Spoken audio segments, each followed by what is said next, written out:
Welcome to Golf Smarter Mulligans, number 50. I'm Fred Greene. Well, this is the conclusion of our March of Manzoni, and based on the response, you can rest assured that I'm going to provide the instruction from this great teacher again in the future. This episode is about making sure that your intent and your performance on the golf course are in sync for better play and lower scores. It's from episode number 512 that was done as a Golf Smarter Premium episode in October of 2015. Now, if you would like more on Tony, like videos, articles, links, and much, much more, including the foundation that we helped create in his honor, please visit our dedicated page at golfsmarter.com/Tony. Tony's book, The Lost Fundamental, One Simple Move, Better Golf Forever, is available on Amazon to read both as a paperback or in the Kindle format. Some of you have reported that you can't find it on Amazon. Not a problem. Change your search to the co-author, Paul Cervantes, Cervantes. Paul, who is also a guest on episode number 676 of Golf Smarter in February of 2019, when he announced that the book was available on Amazon. So if you're looking for Tony's book and you can't find it, search for Paul Cervantes. Now, if you'd prefer to watch the video of the same title, I'm happy to share a private link to watch it online. Just send me your request by clicking on the Hey Fred button at golfsmarter.com or email golfsmarterpodcast@gmail.com. Golf Smarter Mulligans is brought to you by twoguyswithgolfballs.com. I hope you took advantage of all the great discounts you've been offered from twoguyswithgolfballs.com, because those discounts that we've been offering for more than a year are now complete. But those guys are still around for you to order premium used golf balls that are closer to a brand new ball than anything you'll ever find on a golf course. Each ball they receive from vendors across the country are hand-inspected, sanitized, and graded for quality in 3 categories. If you want a ball that is indistinguishable from a brand new one, but it's used and you're paying half price, make sure to order the Eagle quality ball. If you want the lowest cost possible, you don't want to spend a lot, but you want a specific ball, and you want to practice with it, then order from the par category. That's all from twoguyswithgolfballs.com. Here's your host, Fred Greene. Welcome back to the Golf Smarter Podcast. Tony? How are you, Fred? I am doing well. I'm so glad to have you here today, live on video. We've never done it this way. This is very exciting. I know it is exciting, except that I keep looking at my face and saying, what happened? Well, you know what I'm going to do is I'm going to block. I put something on my screen to block your face, so I have a tendency to look into the camera and not at your face. But that's not really important right now. What's important is to be able to talk to you again about the Lost Fundamental and your teaching method. But first, I want to give a little bit of background to everybody on your successes and what you've been doing lately with your golf team. Well, you know, as you know, we went 27 years, won the conference championship in a row. And we're talking about College of the Desert. College of the Desert, that's it's right. It's a community college down in the Palm Desert area. And being the coach, I was very proud of that. We broke, last year the streak ended. So we're going to start a new one. Sorry. It was kind of a fluke because the team that beat us, that team and our team went to the regional championship, and they didn't make it. We did, and we got to go to the States. And really, in community college golf, if you get to the States, that's like getting to the Super Bowl. So we kind of overachieved to do that. Now, this year, I think we're going to have a fantastic team. We have 15 internationals that came in here, which is wonderful that this program draws that. So very, very proud of that. You should be. That's phenomenal. That's absolutely phenomenal. So, Tony, we've talked many times. You have a little bit of a different method in teaching the golf swing. And so let's go over it again, because you're someone who focuses on keeping your weight shift up front, correct? Well, what I try to do is what I perceived Ben Hogan did. I try to stay centered to the golf ball, okay? And in doing so, I have my right hip in line with the instep of my right foot. And by doing that, your weight is going to be transferred somewhat 60-40, 60 on the left, 40 on the right. What Hogan did, especially in his later years, he rotated through the ball. And when he turned off the golf ball, he didn't move to the right at all, didn't add any weight. And so that when he got to the top of the swing, he made that little bump move and then rotated through, and you really get on that left side, and you have tremendous power. But more importantly, you can stay connected and hit the ball straight. And do you want to draw? Do you not want to draw? Do you want to hit straight? What do you prefer? Does it really matter? I mean, I tell my boys on the golf team they have to have a go-to shot, and certainly I think a little cut shot is terrific with the irons. For the folks that have lost distance like myself, we want to draw the ball, especially with the wood, and that's just a matter of setup, coming from the inside a little bit more. But we're still going to rotate through the ball. The club face will just be a bit closed at impact, and that's going to put a little draw spin on the golf ball. But I try to teach my boys to play without any side spin most of the time. And that is attainable. I mean, to be able to eliminate that side spin. Absolutely. When you connect your left arm to the body, make the arm a lever, the body a gear.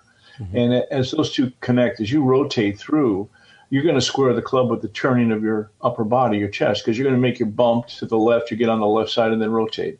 And you watch any of the players today, that's primarily what they're doing. Watch Zach Johnson, for instance. He's a big rotator, a little guy, but he kills the ball. So, some people have said, well, aren't you going to lose distance? No, you're not going to lose distance. You're going to hit the ball more square because you're not moving off the ball and then back on the ball. Anytime that you do those things, those are compensations that you have to deal with. What we're trying to do is to play the game without a lot of compensations or even timing elements. We want to play this game in a sense of there's certainly a field game, but it's a robotic move. We want to keep repeating a move. We put our body in a certain position at impact, and you're going to get the same result. And when you're at impact, where your weight, you're saying, is it 60% on the front side?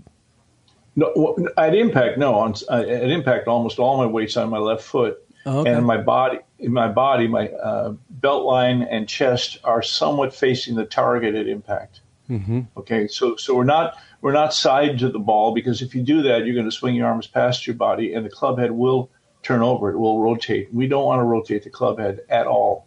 All we want to do is, if you watch Jordan Spieth with some of these fellows, they turn through the ball, but they're not rolling their hands over. That, to me, is more like a Scottish style of playing, when you're hitting the ball and you're trying to make the ball hit the fairway and roll. The game has changed. Construction of golf courses has changed. So we really want to carry the ball a long ways. And to do that, the club head has to be square, because when it starts closing, you're de-lofting the club. Right. You brought up Jordan Spieth. We haven't really talked about Jordan Spieth in all the times that we've had you on the podcast, because he hadn't been around, actually. Right. And somebody even mentioned Justin Rose a minute ago. Tell me what you observe when you watch these guys hit the ball, and what you would have to share with them. Jordan has a fantastic idea of the golf swing, I think, and it's why he's so consistent. If you watch his left hand through impact, it's a bit bowed, and it stays bowed all the way around to his left side. So now, pick up your hand and show me what you mean by bowed. Well, I'm curious. Let's see if I can. So his hand isn't like this. It isn't flat. It's more this way. So when he goes through, he goes all the way around. His body keeps rotating, and his hand just stays in that position. So it's at the top. At the top of his follow through, you'll see that the shaft of the club runs across his body. Instead of finishing like this, his hands are like that at the top. So he's exactly in the same place as Hogan was. If you look at pictures of Hogan when he hit that famous 2-iron or 1-iron, whatever, there's a lot of conjecture about that. But his shaft ran across this way. Okay, mm-hmm. And that's how Spieth is, and that's how a number of players are. Now you see it a lot more with the iron swing, but now we're starting to see people do it with the driver, where it appears that there is no release, but the release is the body release. It's not traditional roll the hands over, and a lot of people still teach that, and I don't think it's wrong, but I think it's harder to do. Interesting. Now it's not just that Jordan Spieth is a great ball striker. He's also a good golfer. And I'm really starting to understand the big difference between ball striking and playing golf. Right. Yeah, well, he's first of all, he's a hell of a putter. Yeah, right. That's gonna he rolls it in from everywhere. It's amazing. Just took the stuffing out of that last guy he played because the guy hits it a foot from the hole and he rolls a 45-footer and the guy said, what am I going to do here? What do you do? Okay. Right, exactly. Yeah. He's a phenomenal putter and he has a phenomenal short game and he has a great imagination. So even when he gets into trouble, it seems like he has a shot. He's obviously practiced that short game from everywhere. He gets under a tree, has to go over a tree, has to cut it, or if he hits it straight, it goes in the water, and he just gets up there and just does it. It's fantastic to watch. He's a very confident player. When he got busted up by Day in that one event, it took the steam out of him for a couple of turns, but then he kicked right back into gear. He's just great player. That's all you can say. And, man, I'll tell you what, that flat stick, there's not too many people better. Yeah. Yeah. And it was interesting because, he was performing at such a high level all season long. And then he had a couple of bad rounds and you were kind of wondering, oh, okay, now he's coming back to being immortal. But then he'd shot right back up. And it was like, wait, which is his real game? The last event, he showed his true colors. He's a very gutty player. I think he might have got a bit intimidated when he played with Jason Day and he got beat pretty good. And I think it was the PGA. And I think it affected him for a little bit. But he's a real bounce back guy. Some people, they get in that lull and they stay there. He's got that fight in him. Even the way he walks, he reminds me of a gunslinger. Yeah.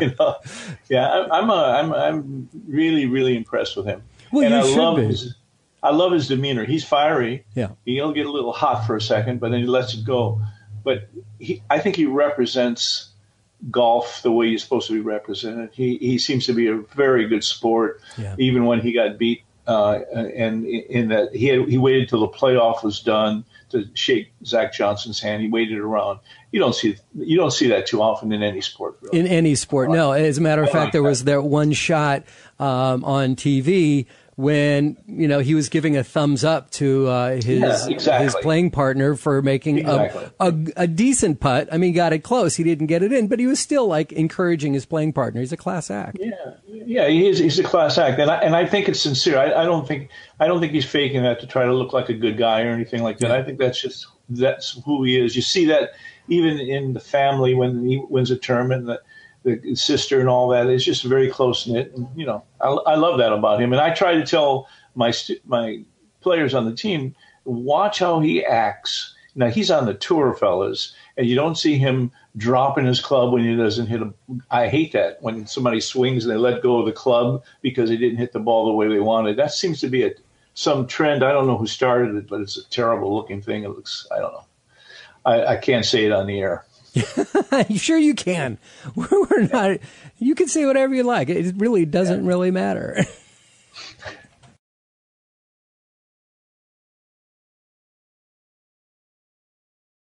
You work with students. You work with, dare I say, kids that are the same age as Jordan. What can you teach them by having them watch Jordan? Well, work ethic for sure.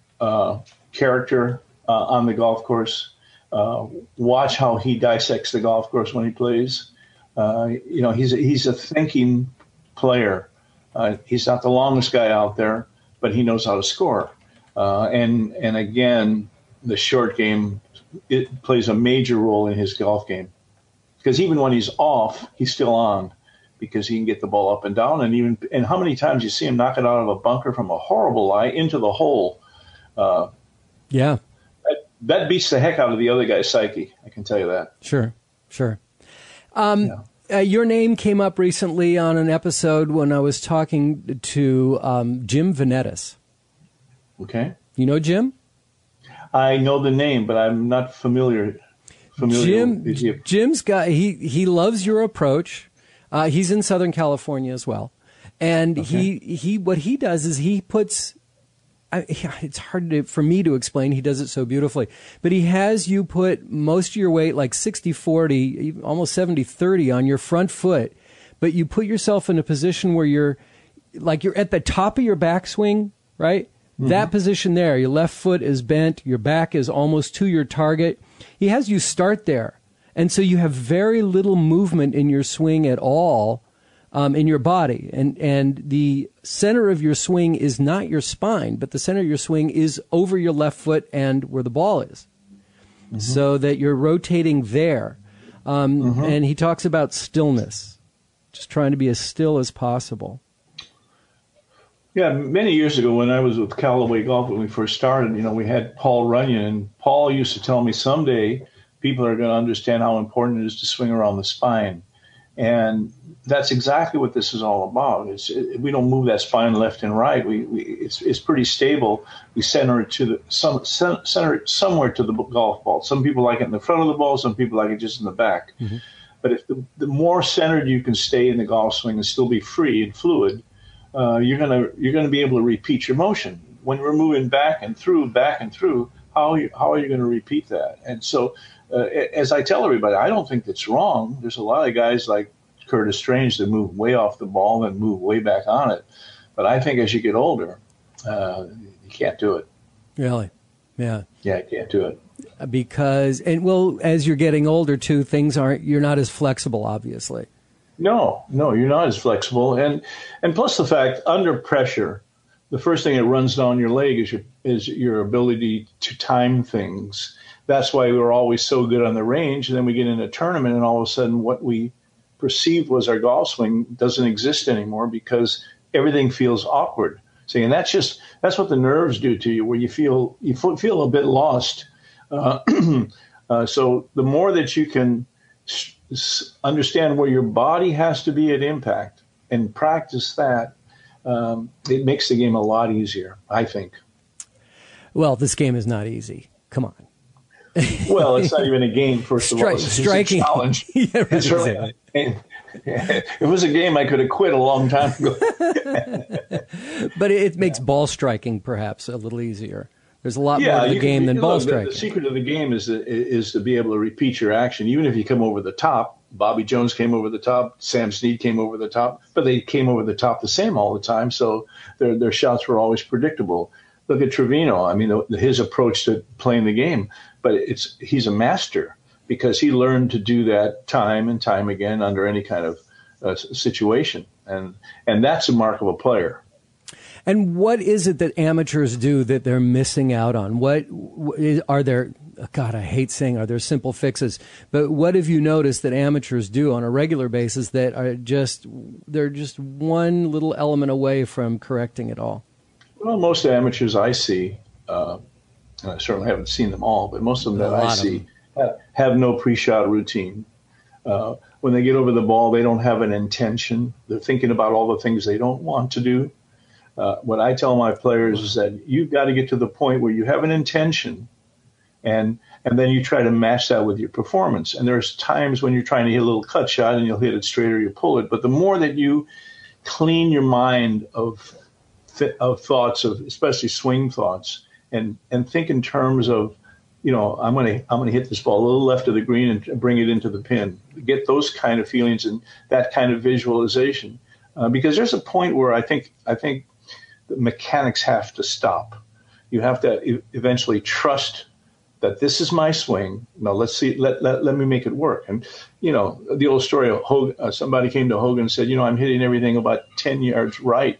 And that he asked them, what clubs do you play? And they said, well, I play. It wasn't a Hogan brand. He said, well, talk to him. He said, and by the way, just aim a little bit more to the left. That's awesome. So I mean, in a sense, that makes a lot. In a sense, that's right. If you're cutting everything, play for a cut. Mm-hmm. Why not? Right. Right. And you talk about intention and the swing thought of the target. And I thought that's interesting because I know so many people have so many swing thoughts at any given time of, your hips, your shoulders, your arms, your hands under, strong, weak, ball position. Sure. Those are all the swing thoughts. Those are all the thoughts that are going on before the swing as opposed to visualization or focusing on what the end result should be. And, if you're a teacher like I am, I teach a lot of people. I teach real high handicaps. I got a little 9-year-old that's won 16 tournaments. I mean, he's a phenom. This guy, if he doesn't make it to the tour, nobody will. I mean, he can hit any shot you want. If I tell him hit a low cut, hit a high cut, flop shot, anything, and he's 9. Okay, 9? It's crazy. 9 years old. How far does And he can hit a ball. With roll, he can hit a ball 200 yards, and he is a little 9-year-old, not a big 9-year-old. I'll send you a video of him sometime. It's crazy. But the point is that as a teacher, you're constantly talking technique. You're talking the how-to. So as I go to play, I really have to shut that off because I can't even draw the club back if I listen to my thoughts. And I tell my players the same thing. You take a lot of instruction, but you've got to let go of that. You got to put the time in on the driving range so that instruction becomes feel. And then you have your swing and you have your feel. My guys say, well, coach, where do you put it in the backswing? He says, well, you put it where your body dictates. You don't put it in a position. And it's not important if the club is a little shut or a little open. It really doesn't mean anything there. What only thing it means is that impact. You want that left wrist somewhat flat, maybe somewhat a boat a little bit. And that comes from a good rotation and letting the body pull the arms. If you throw the arms first, they're going to cup most of the time. Too much going on in our heads? Well, of course. I think that what game have you ever played that was so dissected? Right. I played baseball, football, everything. And, when I threw a spiral and it didn't go, I didn't break everything down. I just picked the ball up and threw a spiral. Golf, I mean, just imagine if we treated walking the way we do golf. You trip and you say, oh, wait, I gotta start all over. Okay. Golf, we do that. I mean, at the highest level, we do it. We're all seduced by the thought there's something out there that we don't know. It's prevalent in the game. Yeah, no true about it. But I think that's the charm of the game in a way. Think about it. Yeah, tell me. What other sport can we play that we get such a thrill out of? I can't go play football anymore, or baseball or track and field, and I was pretty good at all of them.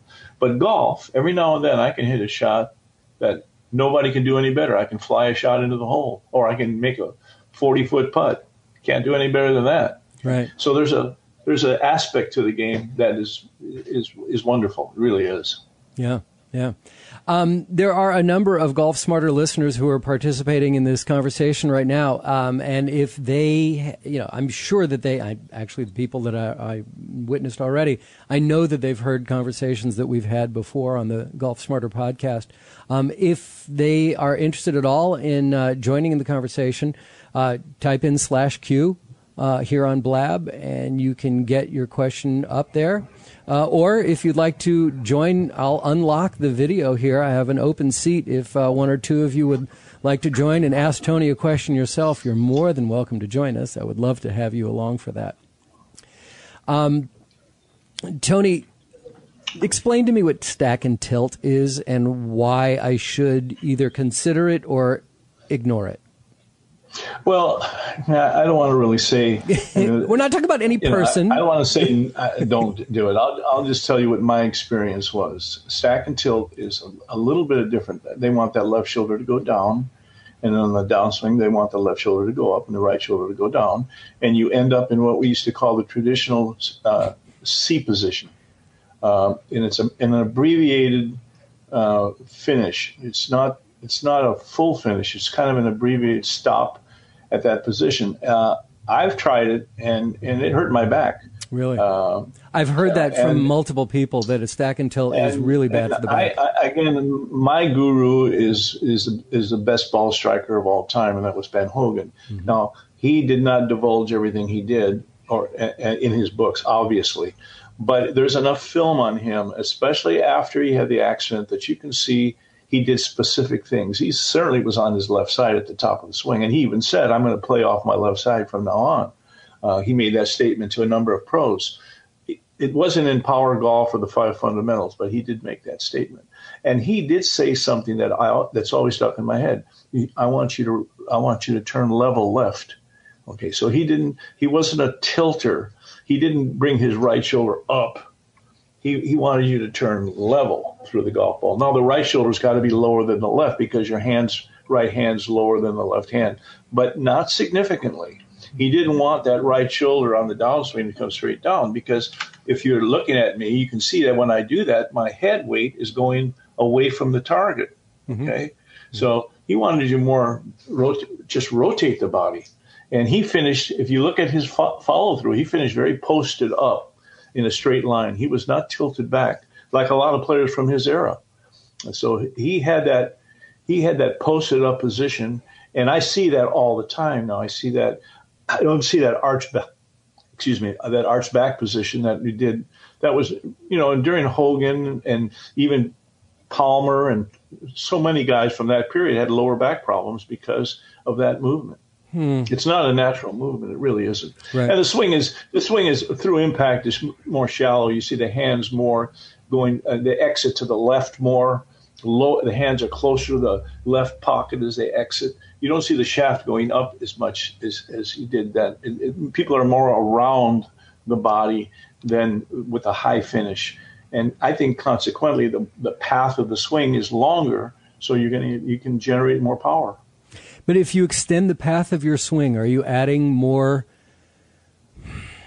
issues? I mean, more can go wrong if you extend it? No, because if I move like this, okay, my arms are extended as far as they can be based on the fact that they're connected to my body. I would never want to move my arms out and away from my body when I'm hitting the golf ball, because now the club head is in control. The club head, because it's heavier than the handle, will roll over. But when I have this connected and I turn my body this way to hit, where I just rotate my body, kind of like Annika Sorensen did, and a number of players that are rotators, then it's kind of like a slap shot with a hockey stick. You're not moving that hockey stick with your arms. You're moving it with the turning of the body and the transfer of the weight, obviously. And that's just a way to play. And I think Hogan figured that out. That's why he said in his later years, I'm going to play off the left side from now on, because he lost a lot of energy in his legs because of the accident. And he realized that if he was closer to the axis when he rotated his body, that lateral slide didn't have to be quite so far to the left, and he could spin faster. And consequently, the faster that rotation is, the faster your club head is, or should be anyway.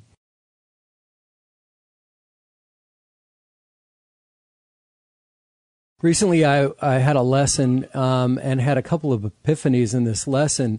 One was that I realized for the first time, and after playing for nearly 20 years, that I was not, let's see if I can bring it up here, my club head, when I was bringing the club head back on the backswing, I was just going straight back, as opposed to rotating it so that the club was kind of, it's hard to do on this video. So instead of going like this, I'm now coming back at it, right? And all of a sudden I was hitting a draw for the first time. Yeah. Well, you got your right wrist, because on the correct backswing, there's the left arm rotates slightly. We don't want to roll the club back, but the left hand does rotate a bit. So the toe opens a tiny bit going back. And as you get to the top, the golf swing, the toe isn't pointing straight down. That would be open. It's more this way. Mm-hmm. So, but a lot of people take the club back and they take it too much this way. Let's see if I can make my hand. They take it more that way. Okay, mm-hmm. So they get the club actually shut at the top, and that's a tough way to play because you're going to go shut to open. Right. You're not going to go shut to shut. So. And the resulting ball flight would be. Well, you're going to hit a lot of shots with the face a bit open. And you're going to hit a lot of shots higher than you should, and you're not going to be able to put pressure on the golf ball because you face it. So it's a deflecting kind of impact instead of a compression impact. Right.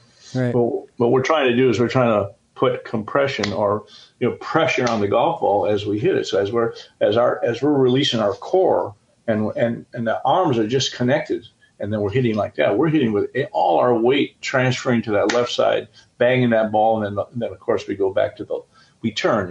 You can. One thing Venturi told me when I worked with him, and it was really true, is that you can make that little lateral slide towards the target as far as you want, and there is a point where your body will turn automatically. It's just that when you make the lateral slide and stop is when you hit that thing, that coil to the right. But if you make that little bump move where you transfer your weight and just keep going, you will just rotate like crazy. It's a wonderful feeling because it's a powerful feeling. Where we get into trouble is when we have weight on the right foot as we're hitting the golf ball. Then you can't turn to the left. You just can't do it. And that's where you get really lower back problems when you when you don't get over to the left side before your rotation. You have to get on that left side. That's why setting up 60-40, you're closer to the pivot point. Yeah, because we're pivoting around the left leg. The left leg is the axis for the right-handed player. Okay, so we're not going to pivot off the right foot for sure. And that's what most people do, and you see them fall back when they hit a golf ball.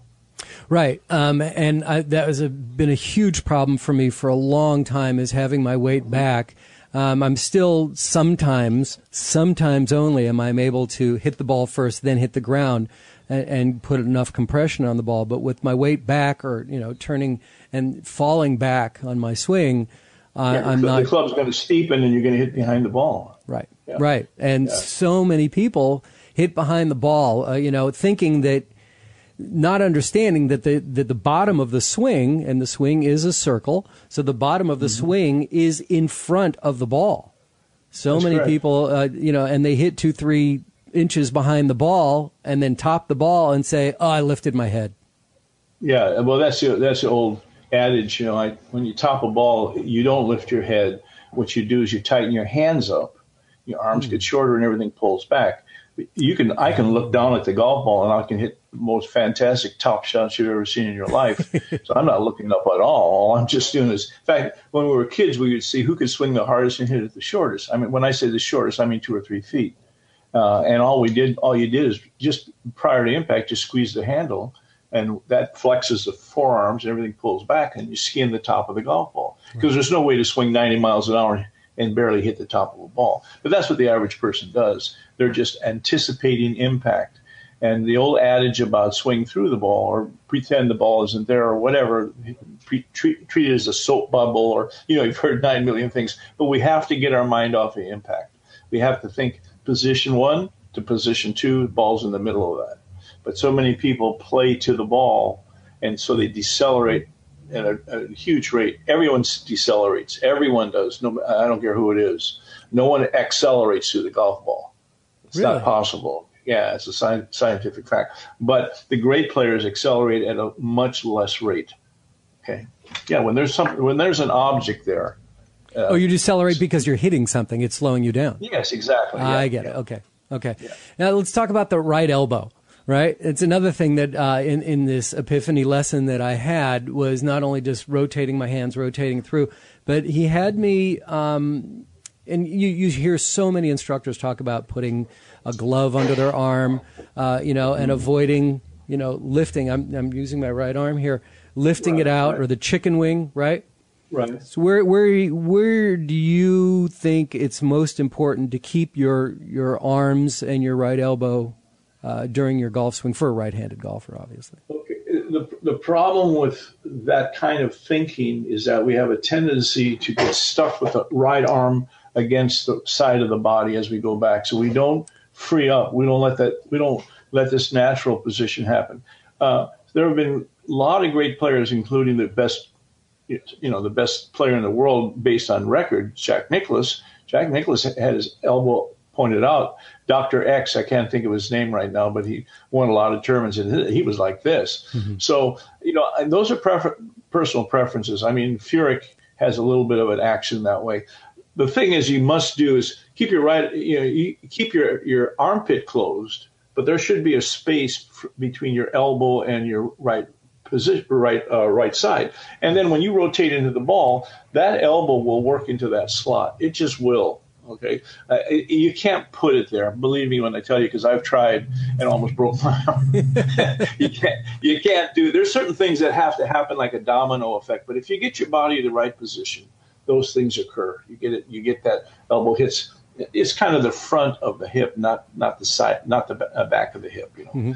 But as you take the club back, your arms are connected, and they form kind of a triangle.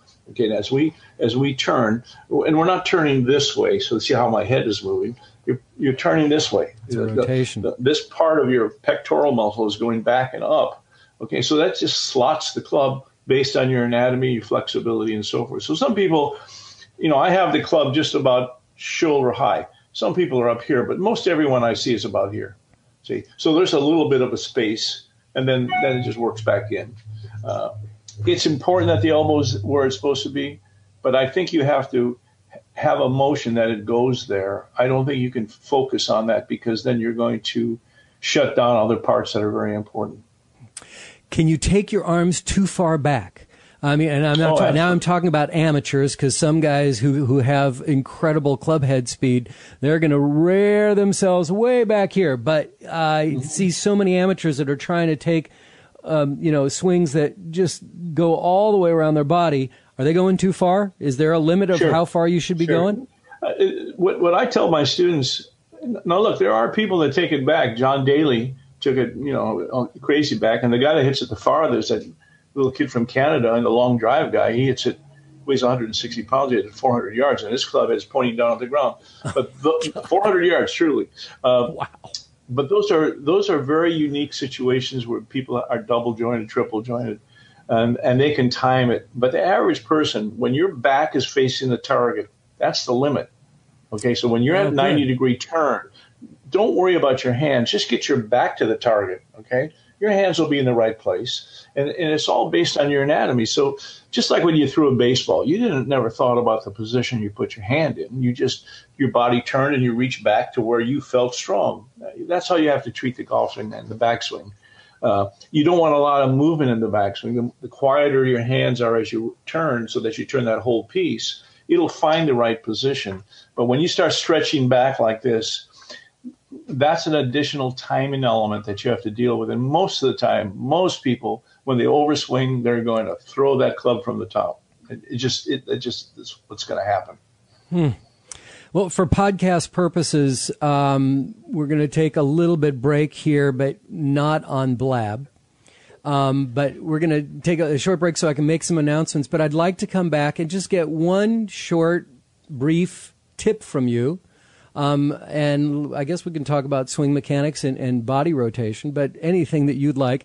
So, but first, I want to open it up to the audience again. If anybody has a question for Tony or myself, please either type in your question /Q and then type it in, or if you want to join in on the conversation, there's an open seat here. We've got two of them. If you'd like to talk to Tony, you're more than welcome to do so right now. Yeah, I'd love to. Love to discuss the swing with, in fact, I'd love to discuss the swing with someone that doesn't agree with me. That would be terrific. That would be awesome. Because we can all learn. Yeah, I mean, and that's the whole point of why we're here is just try to get a couple more nuggets in here to take them with us to the golf course, and then we'll take them to the range and the golf course. But the key is taking it from the range to the golf course. That's the hard part. That's the thinking part. Yeah, it's not the physical. Right. That's more in your head, right? Yeah. All right, Tony, listen, I'm going to take a short little break here, and then let's come back and get a tip or two or just a piece of advice from you. That should be just fine. Sure.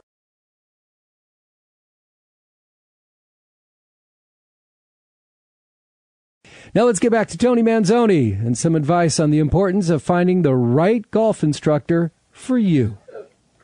I think that we all need some kind of a confidant, somebody to guide us. And so I would find a golf professional, PGA member primarily, but there's a lot of guys that aren't PGA members that are very good teachers. Find someone that you trust and someone that's passionate about your ability to play. And if you have that, and someone that has a passion for learning the game. I still read. I think there's a lot more to learn to simplify this motion. But if you have those elements, then you've got a good partner that can bring you along to the point where then he can let you go and you don't have a lot of swing thoughts. You get up there and just play the game, because that's it. That's really you got to enjoy playing this game and this challenge, and I should say. We can call it a game. It's just a game. Don't take it seriously. Yeah. Well, that's impossible. Too seriously, right? Yeah. That's. I wish I could do that. Even at my advanced years, I still take it pretty serious when I'm out there. And you have to share with everybody here. Okay, so how old are you now? Come on. I'm just turned 79. Congratulations. And, Happy birthday. Thank you. I feel good. I'm lucky. I thank my grandparents for that. I have pretty good genes. But I will say this, when I go out and play with the golf team, it's a tough pill to swallow. They're 20. 70. These are kids. And, to be 70 yards behind them, because I used to be pretty long, and those days are done. Yeah. So I work on my short game and putting. That's all I can do. Right. So 79 years old. How many times have you shot your age or lower? Just about every time I play. Really? Yeah, I can still shoot it pretty close to par most of the time. So then it doesn't matter how long, right? I mean, people keep talking about length, and here you are shooting in the low 70s, mid to low 70s, and you're saying you don't hit the ball as far as you used to. Well, yeah, but I'm not playing from the tips anymore either. I mean, I'm not playing the ladies' tees, but I just play the regular men's tees. I don't go back to the tips. When I'm playing those 470-yard par fours, I'm beating a wood on that second shot, where I used to be hitting maybe a 5-iron, 6-iron, 7-iron. So, but you know what? It doesn't really matter. In fact, it's very helpful for my students to see that I can get it up and down most of the time, and I can knock that putt in that I have to make. And that illustrates that you don't have to hit it 300 yards to shoot great golf, or good golf anyway. Yeah. I think the great golf has passed me.